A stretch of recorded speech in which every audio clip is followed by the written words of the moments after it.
Assalamu alaikum wa rahmatullahi ta'ala wa barakatuh. Nous arrivons dans ce cours à la dernière partie du chapitre 1, à savoir l'étude des circuits résonants. Pour cela, nous essaierons d'atteindre trois objectifs. Dans un premier lieu, nous allons étudier un circuit résonant RLC en configuration série.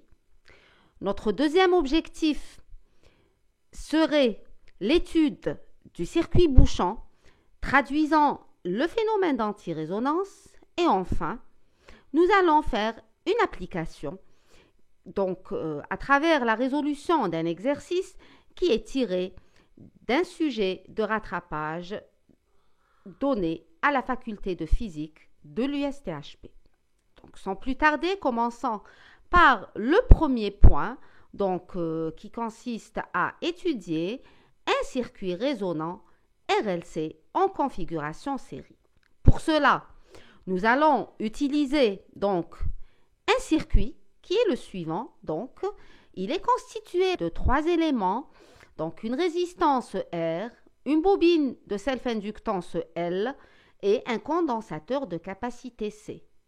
Ces trois éléments, placés en série, sont alimentés par une source d'excitation de FEM-E de T de forme sinusoïdale et qui s'écrit comme suit. Donc, c'est E de T égale à une amplitude EM cosinus oméga T, où oméga représente la pulsation. Le courant qui circule dans ce circuit ou dans ces éléments placés en série s'écrit toujours sous une forme sinusoïdale, il est de même nature, donc c'est IM cosinus oméga T plus phi. Donc, le courant qui circule dans cette impédance ou dans ces éléments placés en série est déphasé par rapport à l'excitation, à la FEM d'excitation. Il est déphasé d'un angle phi. Alors, l'étude de ce circuit résonant se fera à travers l'étude de son impédance. Pour cela, nous allons devoir établir l'expression de l'impédance équivalente du circuit que l'on notera Z bar. Donc, vous savez très bien que Z bar est un nombre complexe et donc tout nombre complexe peut s'écrire sous une forme algébrique et sous une forme trigonométrique. Ces deux écritures, bien entendu, trigonométrique et algébrique, sont équivalentes. Donc, on commence par donner l'expression algébrique de Z bar. Donc, Z bar, par définition, c'est la mise en série de trois éléments. Donc, l'impédance équivalente, c'est la somme des impédances de chacun des éléments. Donc, Z bar, je l'écrirai sous la forme suivante. Donc, c'est égal à R, première impédance, plus JL oméga, c'est l'impédance de la bobine, plus 1 sur JC oméga, c'est l'impédance du condensateur. Et donc, si je veux mettre Z bar sous une forme classique d'un nombre complexe, c'est-à-dire partie réelle plus J partie imaginaire, il suffirait tout simplement de multiplier le numérateur et le dénominateur de 1 sur JC oméga, de les multiplier par J. Et j'aurai donc ici J sur J carré C oméga. J carré étant égal à moins 1, donc l'écriture devient, donc je mettrai J en facteur, donc L oméga, ce plus va se transformer en moins du fait que j'ai un J carré au dénominateur, donc moins 1 sur C oméga. Donc l'impédance équivalente en écriture algébrique s'écrit sous la forme R plus J facteur de L oméga moins 1 sur C oméga. Maintenant, du point de vue, sous sa forme trigonométrique, Z bar s'écrirait comme étant un module de Z bar, donc je noterai tout simplement Z, exponentielle J alpha, où alpha représente l'argument de Z bar. On a vu dans un précédent cours que l'argument de l'impédance Z bar, c'est-à-dire alpha, est directement lié au déphasage entre le courant et la tension phi. Alors alpha, on avait trouvé qu'il était égal donc à moins phi. Donc z bar, je l'écrirai aussi z exponentielle moins j phi. Et maintenant, que représente z? Z représente le module de z bar, n'est-ce pas? Et z bar s'écrit aussi sous cette forme. Donc, le module de z, je vais le tirer par le calcul du module de z bar dans sa forme algébrique. Et donc, j'écrirai que z bar égale à la racine carrée du module de la partie réelle au carré plus la partie imaginaire au carré. Donc, z égale à la racine carrée de R2 plus L oméga moins 1 sur C oméga le tout carré. Quant à l'argument de z bar, c'est-à-dire alpha, je le tire tout simplement par le calcul de tangente alpha, c'est-à-dire l'argument de ce nombre complexe. On sait très bien que tangente alpha, c'est la partie imaginaire divisée par la partie réelle. Donc, j'écrirai que tangente alpha égale donc à L oméga moins 1 sur C oméga, le tout divisé par R. Si je veux calculer alpha, donc il suffit de prendre la fonction réciproque de tangente et j'écrirai que alpha égale à arctangente 1 sur R, facteur de L oméga, moins 1 sur C oméga. Maintenant, si j'ai établi donc l'expression de z bar, c'est pas pour rien, c'est bien entendu pour étudier l'évolution de cette impédance. Maintenant, z bar est un nombre complexe. Donc, pour étudier son évolution en fonction de la pulsation oméga, il suffira d'étudier donc l'évolution du module de z bar et de l'argument de z bar, l'argument de z bar. Voilà. Alors ici, pour étudier l'évolution de z bar, comme c'est un nombre complexe, je vais diviser cette étude en deux parties. Donc, j'étudie le module et j'étudie l'argument. Alors ici, il y a une petite erreur, c'est un z bar au lieu d'un z. Parce que si je mets z tout court, ceci voudra dire que c'est une amplitude. Or là, j'étudie l'évolution de l'impédance complexe z bar. Donc, cette étude, elle se partage en deux parties. Donc, la première consiste à étudier le module de z bar, c'est-à-dire z, qui est égal à la racine carrée de R2 plus L oméga moins 1 sur C oméga, le tout carré. Alors, bien entendu, c'est une fonction mathématique dont la variable, c'est la pulsation oméga. Donc, on va essayer de faire une petite étude asymptotique avant de tracer l'évolution du module de z bar en fonction de la pulsation oméga. Donc, bien entendu, l'étude asymptotique, elle se fait généralement dans les extrémités. Donc, si je fais tendre oméga vers l'infini, 1 sur C oméga va tendre vers 0 et je vais avoir la limite de z lorsque oméga tend vers l'infini va être égal à l'infini puisque ça serait donc la limite de L oméga et oméga tend vers l'infini. Donc, oméga prenant des valeurs donc tendant vers l'infini, le module de z va aussi tendre vers l'infini. Maintenant, si je prends le cas extrême, l'autre cas opposé extrême, donc si oméga tend vers 0, alors ce terme va être égal à 0 et je vais avoir 1 sur C oméga va tendre vers l'infini et z tendra aussi donc vers l'infini. Alors, un cas particulier, puisque là j'ai une différence, c'est L oméga moins 1 sur C oméga, alors supposons que ce terme soit égal à 0.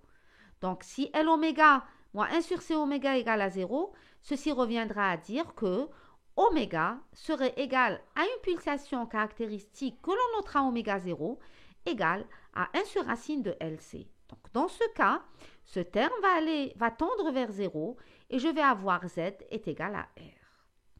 Alors, quand on voit une évolution asymptotique, pareil, je me dis, quand oméga tend vers l'infini ou oméga tend vers 0, mon z, il tend forcément vers l'infini. Ceci veut automatiquement dire que mon z va passer sûrement par un minimum, puisqu'il ne peut pas passer de l'infini à l'infini sans passer par un minimum. Ce n'est pas possible. Donc, l'évolution de z en fonction de oméga aurait l'allure suivante. Donc, si z tend vers l'infini, si oméga tend vers l'infini, z va tendre vers l'infini. Donc, voilà. Et si oméga tend vers 0, donc je m'approche de l'axe des Y, des Z, et donc mon Z, il va tendre vers l'infini.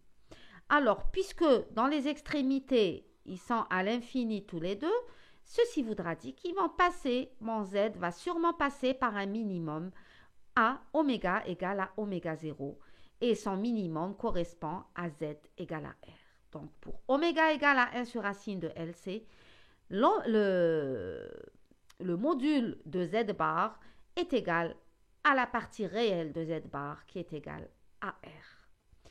Maintenant, si on veut étudier donc l'évolution de l'argument en fonction de alpha, donc en fonction de oméga, pardon, donc tangente alpha égale à 1 sur R facteur de L oméga moins 1 sur C oméga, ou bien alpha égale à arc tangente 1 sur R facteur de L oméga moins 1 sur C oméga.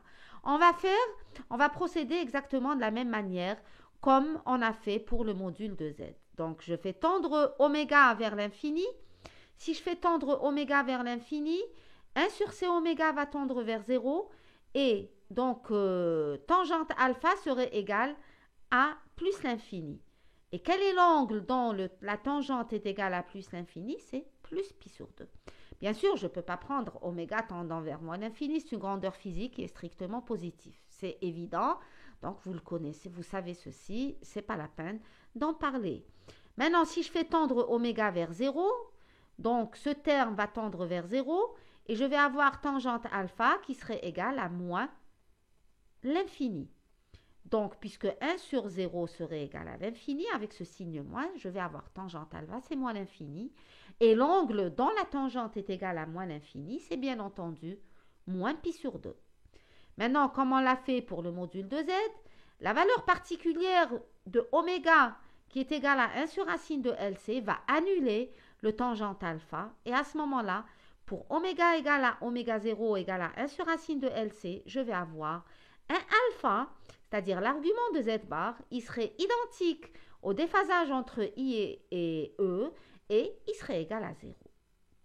Donc, si je veux représenter l'évolution de alpha en fonction de oméga, celle-ci aurait l'allure suivante. Donc, si oméga tend vers 0, mon alpha va tendre vers moins pi sur 2, donc c'est une asymptote ici, horizontale. Et si oméga tend vers l'infini, mon alpha va tendre vers plus l'infini. Et bien sûr, donc, ça a l'air d'une sigmoïde dont le point d'inflexion où le alpha s'annule, il se trouve à oméga égale à oméga 0. Donc, c'est le point d'inflexion pour lequel j'ai un minimum pour l'amplitude ou pour le module de Z bar. Donc, maintenant, si je veux représenter l'évolution du courant, de l'amplitude du courant IM en fonction de la pulsation oméga. Donc, l'amplitude du courant, elle s'écrit comment? Elle s'écrit comme étant l'amplitude du signal divisé par le module de Z bar, c'est-à-dire l'évolution de IM dépend donc de l'évolution de Z. Donc, comme IM est inversement proportionnel à Z, lorsque Z est minimum, IM serait au maximum. Et lorsque Z tend vers l'infini, IM tendrait vers quoi? Tendrait vers 0. Donc, si je représente IM en fonction de oméga, j'obtiendrai la courbe suivante. Donc, si oméga tend vers plus l'infini, Z tend vers l'infini et IM tendrait vers 0. Donc, j'ai une asymptote ici qui représente l'axe des oméga.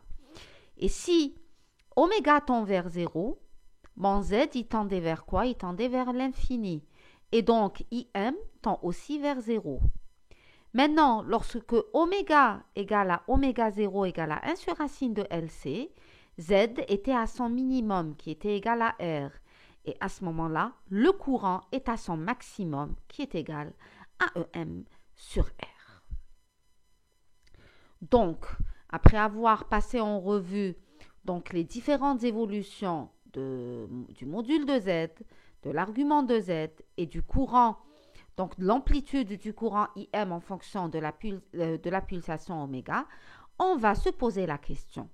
Que représente ce fameux oméga 0 qui est égal à 1 sur racine de LC? Donc, à chaque fois, il intervenait à oméga 0, j'ai une impédance qui est minimale, j'ai un déphasage qui est nul et j'ai un courant, une amplitude du courant qui est maximale. Donc, ce oméga 0 doit avoir une signification physique particulière. Donc, que représente la pulsation oméga 0? Alors, oméga 0 égale 1 sur racine de LC. On remarque qu'elle ne dépend que des caractéristiques L et C du circuit électrique qui constitue un oscillateur électrique. Donc, c'est la raison pour laquelle oméga 0 est appelée pulsation propre de l'oscillateur.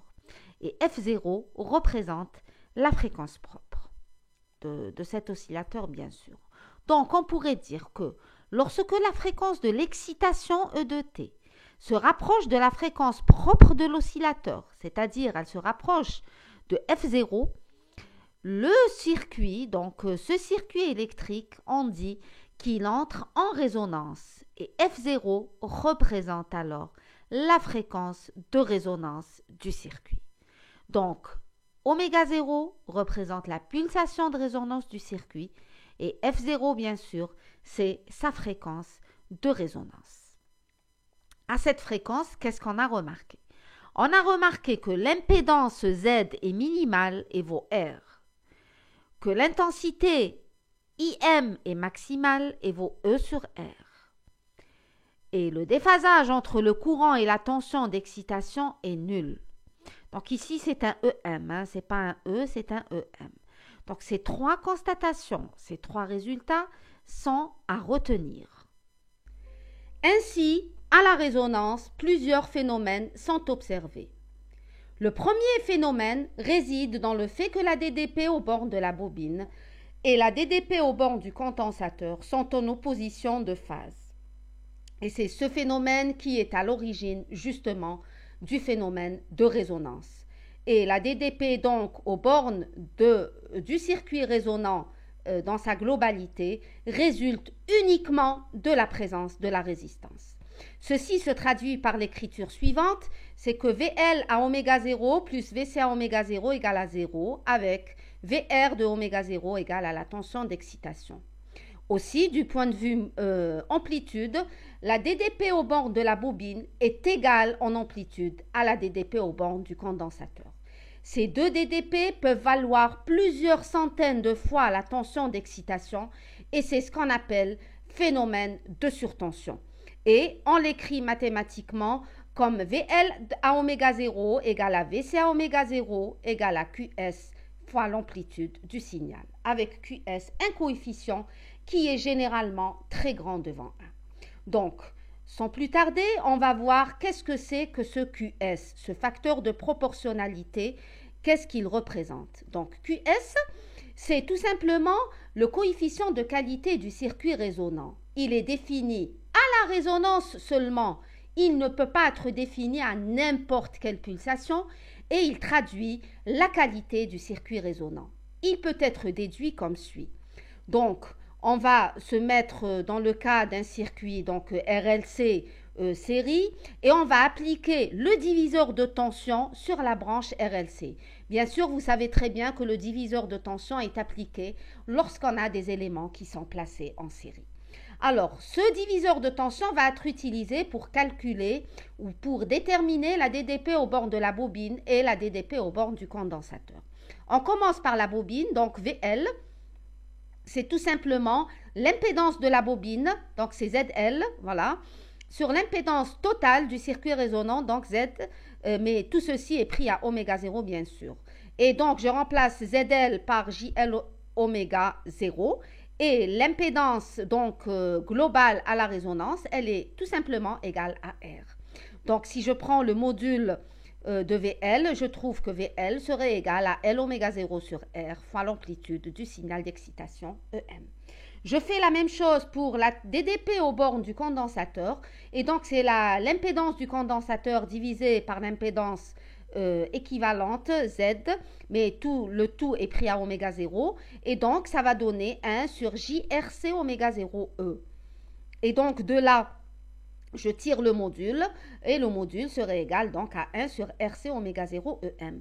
Alors, ces deux écritures montrent effectivement que VL et VC sont en opposition de phase. Parce que regardez, dans le VL, le J, il est au numérateur. Par contre, dans l'expression de VC, le J, il est au dénominateur. Hein? Donc, si je multiplie cette expression par J au niveau du numérateur et du dénominateur, je vais avoir J sur J carré RC oméga 0 E. Et J carré, c'est moins 1. Donc, je vais avoir VC de oméga 0 qui serait égal à moins E sur moins JE sur RC oméga 0. Et d'où l'opposition de phase entre VL et VC. D'accord? Et donc maintenant, si j'égalise donc la DDP VL et la DDP au banc du condensateur, j'écrirai donc que L oméga 0 sur R EM égale à 1 sur R oméga, RC oméga 0 EM. Et donc c'est un coefficient que multiplie l'amplitude du signal d'excitation. Alors, par identification, je tire que QS est égal à L oméga 0 sur R est égal aussi à 1 sur RC oméga 0. Bon, là, c'est ce que c'est que QS. On l'a déterminé. Mais si on veut voir l'évolution de QS en fonction des éléments du circuit. Donc, je vais réécrire les expressions auxquelles on a abouti et à partir de ces expressions, qu'est-ce que je tire? Je tire que d'une, effectivement, le coefficient de qualité n'est défini qu'à la résonance, seulement et uniquement à la résonance. Donc, il est défini à oméga 0. Il n'en est pas question d'écrire que QS égale à 1 sur RC oméga, oméga quelconque. Non, jamais. C'est seulement à oméga 0. Et d'un autre côté, ces deux expressions montrent que le coefficient de qualité est inversement proportionnel à la résistance. Alors, comment allons-nous mettre en lumière l'effet donc de la résistance sur l'évolution du coefficient de qualité? Alors, qu'est-ce qu'on va faire? On va reprendre la courbe qu'on a tracée tout à l'heure, c'est-à-dire la courbe de l'évolution de l'amplitude du courant en fonction de la pulsation pour une valeur de la résistance grand R. Donc, on remarque, on avait dit et redit que le maximum du courant, il est à EM sur R à la pulsation de résonance. Maintenant, si je veux tracer la même courbe de résonance, mais cette fois-ci dans le cas d'une résistance plus faible que cette résistance grand R, pardon, donc je trace la deuxième courbe de résonance, voilà. Et donc, qu'est-ce que je remarque? Je remarque que la courbe, elle est plus sélective, elle est plus pointue. Donc, la largeur à mi-hauteur de la deuxième courbe tracée en rouge, elle est bien inférieure à la première. Maintenant, si je trace une courbe de résonance, mais cette fois-ci, dans le cas d'une résistance supérieure à la résistance grand R, et cette fois-ci, j'ai une courbe qui est bien plus aplatie que les deux premières. Donc, lorsque la résistance diminue, eh bien, la sélectivité de mon réseau augmente. La sélectivité, elle se traduit par donc la largeur à mi-hauteur, si on peut le dire. Mais bien entendu, on va voir que ce n'est pas n'importe quelle largeur à mi-hauteur, mais c'est plutôt la bande passante du circuit. Et donc, on pourrait dire que lorsque la résistance grand R diminue, le coefficient de qualité augmente. Là, ça apparaît clairement sur les expressions mathématiques auxquelles on a abouti. Alors, le coefficient de qualité, on a dit qu'il augmentait lorsque R diminue. Ceci traduit donc un maximum de réponse du circuit dans une bande étroite de la fréquence. Cette bande étroite de la fréquence, elle est centrée sur la fréquence de résonance et d'où la notion de sélectivité. Donc, quand on parle de sélectivité, on parle de bande passante et alors on doit déterminer cette bande passante du circuit résonant, c'est quoi? Alors, on définit la bande passante du circuit résonant comme étant une bande de fréquences qui est délimitée par deux fréquences caractéristiques F1 et F2 auxquelles le courant est égal au maximum divisé par racine de 2. Donc, là, c'est la définition donc, des fréquences caractéristiques F1 et F2. Comment on les détermine mathématiquement? C'est facile, il suffit de résoudre une équation du second degré en mettant que le courant à F1 et F2 est égal à EM sur racine de 2 fois R. Vous avez l'expression du courant et donc vous pouvez déterminer très facilement F1 et F2. Donc je n'ai pas voulu le faire ici pour ne pas trop encombrer donc l'essentiel des résultats que vous devez retenir. Et donc on écrirait que la bande passante qui est la différence F2 moins F1, on l'écrirait comme étant égale à la fréquence de résonance F0 sur le coefficient de qualité QS. Et de cette expression, on voit très bien que la bande passante est inversement proportionnelle au coefficient de qualité. Donc, plus la bande passante est réduite, plus la qualité du circuit est meilleure.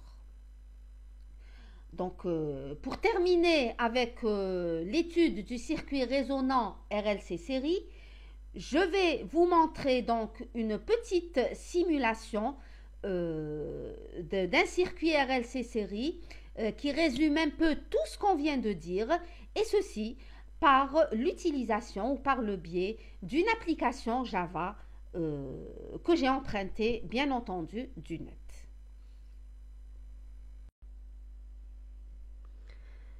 Commençons notre simulation. Pour la faire, on a besoin donc d'un circuit résonant RLC série, une résistance R dont la valeur peut varier à l'aide de ce curseur, une bobine de self-inductance grand L et dont la valeur varie sur ce curseur, et un condensateur de capacité C aussi dont la valeur varie avec ce curseur. La fréquence, c'est celui-là, c'est ce curseur, donc je fais varier la fréquence comme je veux, bien sûr dans des gammes limitées. Alors les courbes de réponse, donc la DDP au bord du circuit est représentée en bleu, le courant qui parcourt le circuit est représenté en rouge, la courbe de résonance qui représente la valeur efficace sur la résistance, donc c'est le courant efficace en fonction de la fréquence est représenté en rouge, et le déphasage entre le courant et la tension est représenté en vert. Alors, on va commencer notre simulation pour des positions quelconques. Donc, par exemple, si je choisis 43 comme valeur de R, c'est au hasard, hein? Bon, 43 par exemple, je prends par exemple 620 pour la bobine, donc 620 millihenries. C'est très très sensible. Et si je prends 1070 pour la capacité du condensateur, là j'ai quand même tâtonné pour trouver une belle courbe, une assez belle courbe de résonance. Alors là j'ai une fréquence de résonance de 195 Hz. Il me l'affiche directement, donc c'est 95 Hz, pardon. Donc je dois faire varier ma fréquence pour me placer dans les conditions de résonance. Alors, regardez, plus je diminue, plus, donc, le courant il commence à apparaître, je me rapproche de la résonance. Regardez, donc là, la fréquence, elle se rapproche de la fréquence de résonance. Alors, on a dit qu'on était à 195, donc là, c'est 180, c'est plus faible. Il faut que 190, je me rapproche. 210, il faut que j'atteigne les 180. Voilà. Là, je suis exactement à la fréquence de résonance. Regardez, j'ai 195 Hz ici et j'ai 195 Hz ici. Et là, le maximum du courant coïncide avec le maximum de la DDP aux bornes du circuit. Donc, j'ai un déphasage égal à 0 entre le courant et la DDP. Alors, si je regarde ma courbe de résonance ici, alors le maximum de la courbe, il est centré donc sur F0 égale 195 et qui coïncide avec le point d'inflexion de la sigmoïde qui traduit l'évolution du déphasage en fonction de la fréquence. Et donc, le point d'inflexion se trouve plutôt à 0 degré. Donc là, c'est une assez belle courbe. Maintenant, on a vu que le coefficient de qualité d'un circuit résonant était égal à L oméga 0 sur R, et c'est 1 sur R, c'est oméga 0.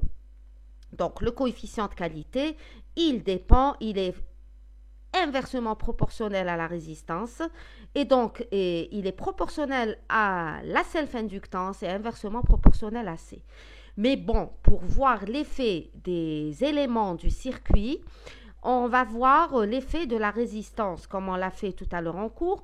Pourquoi pas celui de L, pourquoi pas celui de C? Tout simplement parce que L est égal, donc est directement lié, L est directement lié au choix de la capacité et au choix et donc de la valeur de oméga 0. Donc, elle n'a pas un effet direct sur la qualité de ma résonance. Donc, pour voir un effet direct, donc un élément indépendamment des autres, on prend la valeur de R et on va lui faire varier ses valeurs. Donc là, j'ai pris une valeur de référence qui est égale à 43. Maintenant, si j'augmente la valeur de R, regardez qu'est-ce qui va se passer. La résonance, elle va être identique à elle-même. Hein, c'est toujours à 195 Hz. Voilà. Hein, donc, elle ne varie pas puisqu'elle ne dépend que de L et de C. Mais par contre, la courbe de résonance, elle s'aplatit et donc elle devient de moins en moins sélective. Regardez. Regardez. Par contre, si je vais à une valeur en dessous de 43 ohms, regardez, qu'est-ce que je vais avoir? Ma résonance, elle va être de mieux en mieux. Regardez, regardez ce qui se passe. Donc, elle devient de plus en plus sélective. La bande passante, elle diminue au fur et à mesure que je diminue la valeur de R. Et bien entendu, la fréquence de résonance n'a pas changé. C'est toujours 195 Hz et donc le déphasage est égal à 0 à cette fréquence. Maintenant, on peut montrer qu'effectivement, la fréquence de résonance ne dépend que de L et de C. Donc, si je fais varier la valeur de L, regardez, je change ma valeur de la fréquence de résonance. Et donc, je ne suis plus à la résonance. Et là, regardez, le déphasage, il y a un déphasage entre la tension et le courant. Et voilà. Donc, voilà, j'espère que vous avez, à travers cette application, renforcé votre compréhension du cours et espérant donc que ça ait contribué d'une manière positive à élucider tout ce que vous avez appris.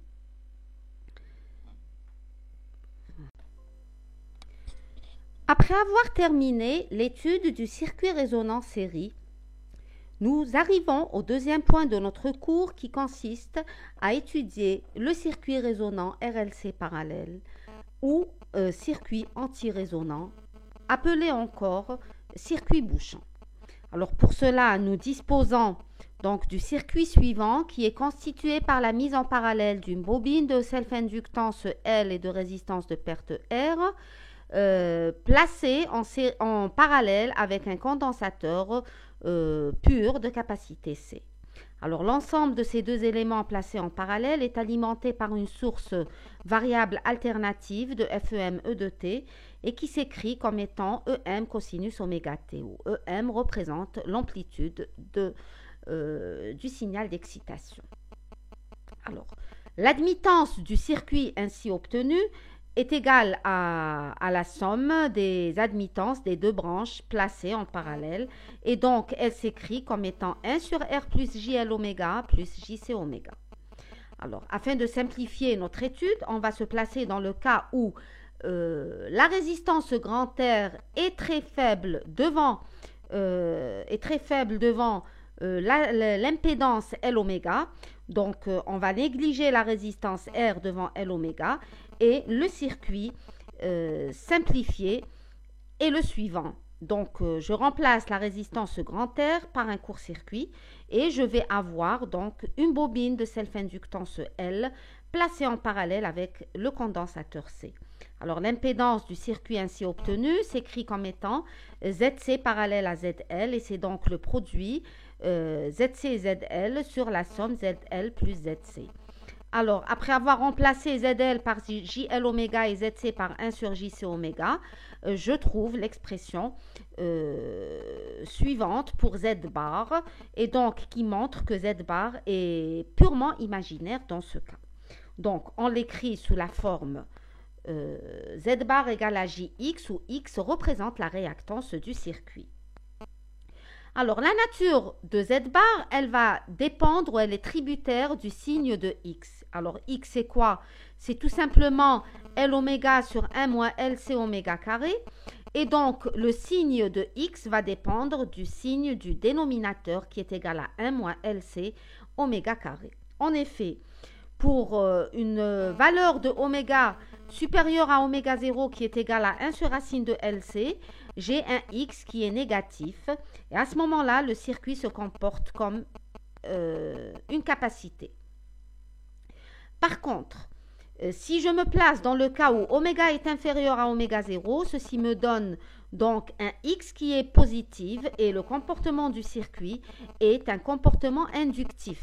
Par contre, si on se place dans le cas particulier où le dénominateur va s'annuler, c'est-à-dire 1 égale à LC oméga carré, ceci voudra dire que si je me place à une pulsation particulière oméga égale à oméga 0, je vais avoir un dénominateur qui est égal à 0 et donc un X qui est infini.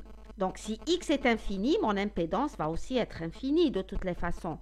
Donc, si l'impédance est infinie, ceci voudra dire que j'ai un circuit ouvert. Et donc, si mon impédance est infinie, si je veux calculer le courant qui va parcourir le circuit, donc constitué par L et C, donc qu'est-ce que je vais avoir? Je vais avoir I va être égal à E sur une impédance infinie qui va donner un courant nul. Et c'est ça justement qui fait de ce circuit un circuit bouchant. Parce que à la pulsation oméga égale oméga 0, qu'est-ce qui se passe? Le circuit va boucher, va empêcher le courant de passer, donc il va boucher le passage du courant, et d'où l'appellation d'un tel circuit par circuit bouchant. Alors, pour terminer cette partie, je vais vous donner, comme on l'a fait pour le circuit RLC série, mais pour le circuit RLC série, j'avais développé dans le détail, mais là, je vais donner brièvement des résultats qui sont très analogues à ceux obtenus dans le cas du circuit RLC série. Alors, en représentation complexe, les courants qui circulent respectivement dans la self et le condensateur, bien sûr dans le cas du circuit bouchant, sont égaux et opposés. Leur somme, elle est nulle. Les intensités IC et IL qui circulent dans la self et dans le condensateur sont plus importantes que l'intensité totale du circuit. On parle alors d'un phénomène de surintensité. Alors là, je vous demanderai de faire donc une analogie entre ce que je viens de dire et ce qu'on a établi lors de l'étude du circuit RLC série. Donc, par exemple, le mot surintensité dans le circuit bouchant, il a une équivalence dans le circuit RLC série, c'est le mot surtension. Alors, les intensités des courants sont égaux, les courants qui circulent dans la bobine et le condensateur sont égaux et opposés. Dans le circuit RLC série, on avait les DDP aux bornes de L et de C sont égales et opposées. On avait dit ici, la somme des courants est nulle. Donc, IC plus IL égale à 0. Dans le circuit RLC série, on avait dit donc la somme des DDP VC plus VL égale à 0. Donc, je vous conseille de faire un petit tableau où vous allez faire une analogie entre les deux. Donc, dans la représentation série, on parle de tension. Et dans la représentation parallèle ou anti-résonance, on parle de courant. Donc, sans plus tarder, on arrive à la fin de notre cours et donc en arrivant au dernier objectif qu'on s'était fixé et qui consistait donc à résoudre un exercice qui est tiré d'un sujet de rattrapage donné dans la licence de physique deuxième année, la faculté de physique de l'USTHP. Alors, l'énoncé du circuit est comme suit, l'énoncé de l'exercice est comme suit, pardon. Alors, on dispose d'un dipôle RLC constitué par une bobine de résistance grand R et d'inductance L, monté en série avec un condensateur parfait de capacité C. La valeur efficace de la tension aux bornes du circuit est égale à 5 volts. Et on établit alors la courbe de réponse en intensité efficace, comme le montre la figure. On nous demande de déterminer graphiquement les valeurs des éléments qui constituent le circuit résonant étudié et aussi de déterminer l'impédance du circuit à la fréquence de 900 kHz. Enfin, on nous demande de donner le comportement du circuit à cette fréquence. Alors, on commence la résolution de cet exercice qui est très simple. Alors, on a un circuit RLC série. On commence par le dessiner tout simplement. Donc, je place mes 3 éléments en série. Le circuit est alimenté par une tension alternative E, donc comme d'habitude. On commence par déterminer donc les éléments R, L et C. Alors, la valeur de la tension efficace, elle est donnée. Elle est égale à 5 volts. Et on nous demande de tirer. Donc, la première chose qu'on va déterminer, c'est la résistance grand R. Alors, qu'est-ce qu'on a? Je sais qu'à la résonance, le circuit se comporte comme une résistance qui est égale à la valeur efficace de la tension divisée par le courant efficace. Et donc, ici, la seule donnée que j'ai U qui est égale à 5 volts. C'est une donnée de l'exercice. Alors, le courant, je vais le déterminer à partir du graphe, puisque à la résonance, le circuit se comporte comme R. Donc, le courant, ici, c'est le courant au maximum du pic qui correspond à la résonance du circuit. Donc, le maximum du pic, donc, il se situe à F0 égale à 1000 kHz et il a un courant égal à 5 mA. Et donc, ma résistance serait égale à 5 sur 5, donc c'est 1 kg.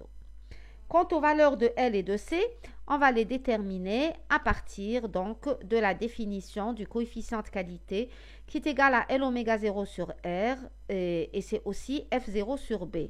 Alors c'est B qu'on va déterminer graphiquement et c'est la même chose pour C ici.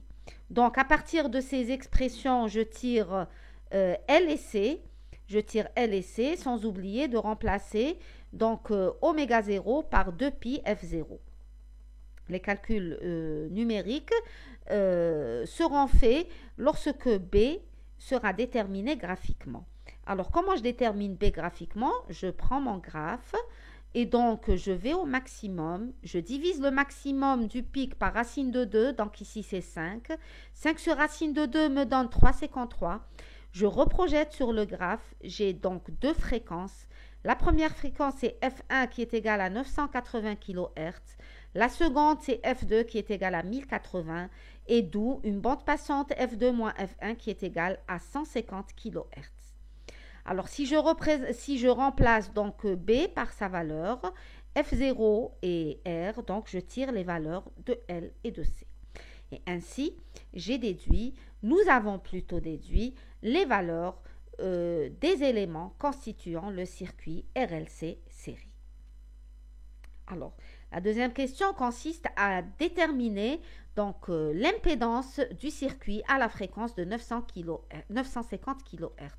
Alors, pour ce faire, je vais prendre ma courbe de résonance.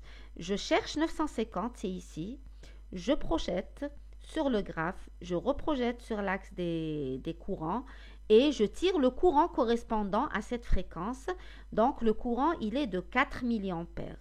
Et donc, l'impédance, je sais que le Z, c'est quoi? C'est U sur I. U étant égal à 5 volts, c'est toujours la même valeur efficace. Et donc, U sur I serait égal à 5 sur 4 et ça donne 1,25 kΩ. Ensuite, on nous demande, ça c'est le module de Z. D'accord? Ça, c'est le module de l'impédance. Mais l'impédance, c'est une impédance complexe. Donc, on nous demande de donner le comportement de cette impédance. Donc, pour ce faire, qu'est-ce qu'on va faire? Donc, on doit tout simplement d'abord trouver la pulsation correspondant à cette fréquence. Et donc, oméga, c'est 2πf. Je remplace f par 950. Je trouve le oméga correspondant. Et je remplace la valeur de oméga dans l'expression de Z qui est générale dans ce cas. Donc, c'est le Z du circuit série. Donc, c'est R plus JL oméga moins J sur C oméga. En remplaçant et après avoir simplifié tous nos calculs, on obtient donc une impédance Z bar qui est égale à 1 plus 624J. Alors, comment va être le comportement de ce Z bar? Alors ici, donc c'est 1. La résistance, la partie réelle, c'est 1 kg. Et là, c'est 6,24 kg. Et ce 6,24, c'est quoi? C'est la réactance du circuit. Et donc, comme X, la réactance, comme on vient de le voir, quand X ou quand la réactance est positive, donc je suis dans le cas d'une bobine. Et donc, à cette pulsation, on dit que le circuit se comporte comme une bobine de résistance de perte 1 kg. Alors, c'est 1 kg, c'est la partie réelle. Et de self-inductance L qui est égale à 6,24 kΩ divisé donc par la pulsation 5966 kRad par seconde et on trouve 1,04 millihenry. Alors vous allez me dire, mais 1,04 c'est une valeur qui est très proche de la valeur initiale qui était dans le circuit. Eh bien je vous répondrai effectivement, puisque aussi 950 kHz c'est une valeur qui est très proche de la valeur de la fréquence de résonance.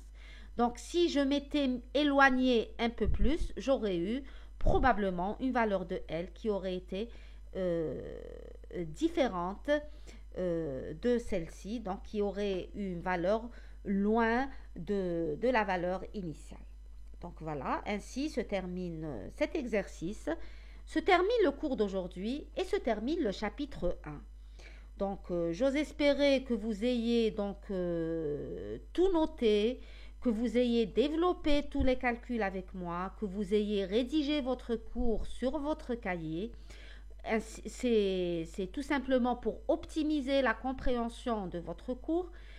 Si vous avez des questions, elles sont toujours les bienvenues. Vous pouvez me contacter par email, il n'y a aucun problème.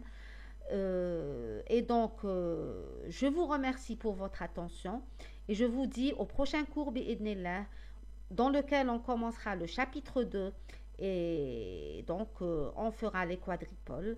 Et donc d'ici là, je vous dis assalamu alaikum wa rahmatullahi ta'ala wa barakatuh.